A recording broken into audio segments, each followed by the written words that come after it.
Okay, so we also saw that California is going to be trying to meddle with our elections.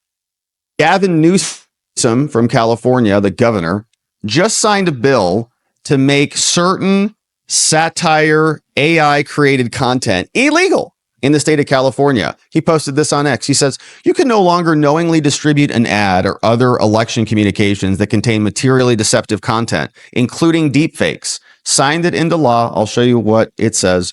But here he was even saying this, manipulating a voice in an ad like this one should be illegal. So I'm going to make it illegal now to do it. And the ad that he's talking about, Elon was asking about it. He's, what? You're referencing me? What are you talking about? I signed a bill. Elon retweets an altered Kamala Harris campaign video, and that's illegal now. He's responding to redheaded libertarian saying it's satire, it's parody. You're allowed to do this. Gavin Newsom's a moron. Elon says, what video is he talking about? Why is he creating this? What is he so upset about? Why is Gavin Newsom so perturbed? And it was this one. And I think we played a little bit of this when it came out, but Dalton Sutton recaptured this one, and it was a parody, right? It's even marked as a parody. And it sounds like Kamala, but you have to use your logical reasoning faculties in order to determine whether anything is real or true or not. Everywhere you go, you're making discernments about life on a constant basis. Is this safe? Is this not? Is this the right way or not? All these, you make decisions. So when you listen to something like this, we don't need Gavin Newsom to tell us that this is illegal or fake or satire or a parody. We can make that own conclusion ourselves. But our government is not really interested in protecting us. They're interested in rigging elections because satire like this is devastating to them. I, Kamala Harris, and your Democrat candidate for president because Joe Biden finally exposed his senility at the debate. Thanks, Joe. I was selected because I am the ultimate diversity hire. I'm both a woman and a person of color. So if you criticize anything I say, you're both sexist and racist. Mm-hmm. I may not know the first thing about running the country, but remember, that's a good thing if you're a deep state puppet. I had 4 years under the tutelage of the ultimate deep state puppet, a wonderful mentor, Joe Biden. Joe taught me rule number 1, carefully hide your total incompetence. I take insignificant things and I discuss them as if they're significant. And I believe that exploring the significance of the insignificant is. It sounds like Kamala, right? Like the voice is pretty good, but it's obviously not Kamala, right? Because she would never say this about herself. And if you listen closely, it's obviously AI, right? It's a parody. They call it a parody. It's satire. We can make fun of these people. And that's allowed in America. But Newsom wants to ban that. And more specifically, they want social media companies to stop stuff like this because it makes them freak out. California passes election deepfake laws saying that social media companies have to do something about it. And one of these laws could impact this year's presidential race. Isn't that fun? California will now require social media companies to moderate the spread of election-related impersonations powered by AI, known as deepfakes.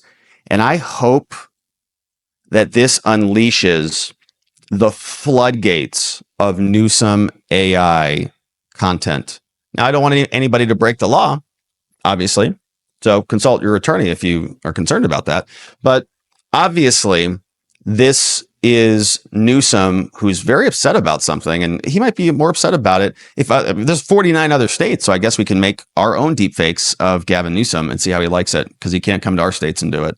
Now, the 3 laws include a first of its kind law that imposes a new requirement on social media to ban or label the deepfakes. Only one of the laws will take effect in time for 2024, but the trio could offer regulators a roadmap to slow the spread of what they say is now manipulative content powered by AI. It's dangerous. The laws are expected to face legal challenges from social media companies and free speech people.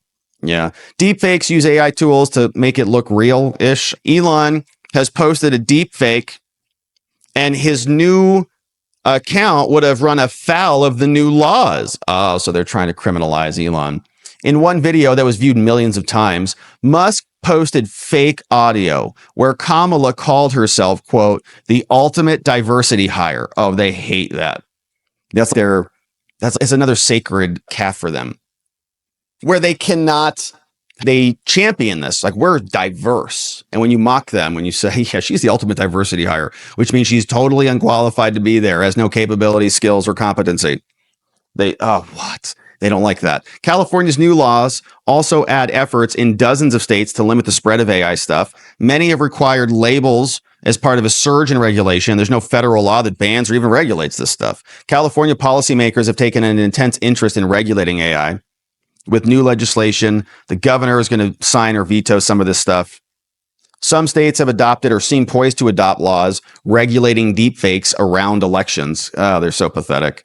And the two of the laws signed on Tuesday place limits on how this could work. One takes effect immediately and bans people or groups from knowingly sharing certain deceptive election-related deepfakes. What the hell does that even mean?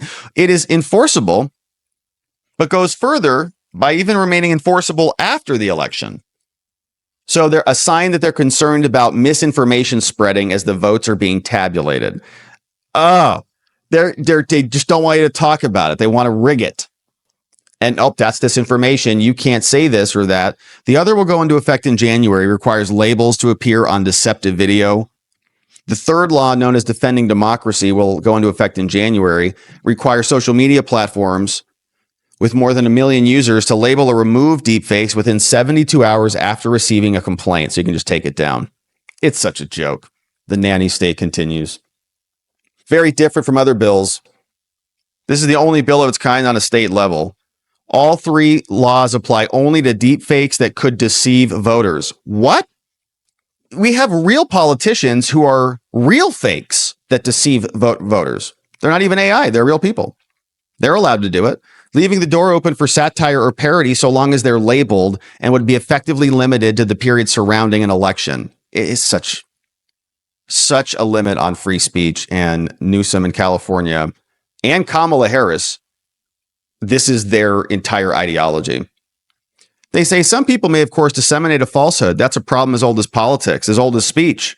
The premise of the First Amendment is that it's for the press and civil society to sort it out, not for our useless government to tell us what's true or not. Shout out to David Lloyd, legal director of the First Amendment Coalition. Yeah, other people can respond to that and say it's fake. You don't need the government to censor it. But that's all they know how to do. All right. I might have to learn how to make some deepfakes of Gavin Newsom. Maybe that'll be a fun weekend project. See if that is feasible. All right. Meanwhile, we've got Congress is in session. They're trying to fake us out, I think, on the SAVE Act crap. Thomas Massey's calling it out. He says, this is just an insulting charade. Says, like an undead but doomed zombie, the CR, the continuing resolution to spend all of our money, is back, and they're going to add the SAVE Act to it. We're going to save you, America, so give us money. Speaker Johnson is fake fighting by attaching a bright, shiny object that he'll later abandon, which will go bye-bye, to a bill that continues our path of destructive spending. I won't be any part of this insulting charade. I'm a hell no. Right? So you see what they're going to do. Look, America, give us the CR with a bunch of additional spending, and we'll give you this SAVE Act so that our elections are safe. Then they'll pass both of them. Then the Senate will say, actually, we only want this. They'll delete the SAVE Act, send it back to the House, which has already passed it, and then Biden will sign it and the government will get funded. So it's basically a continuing, never-ending charade there in Washington.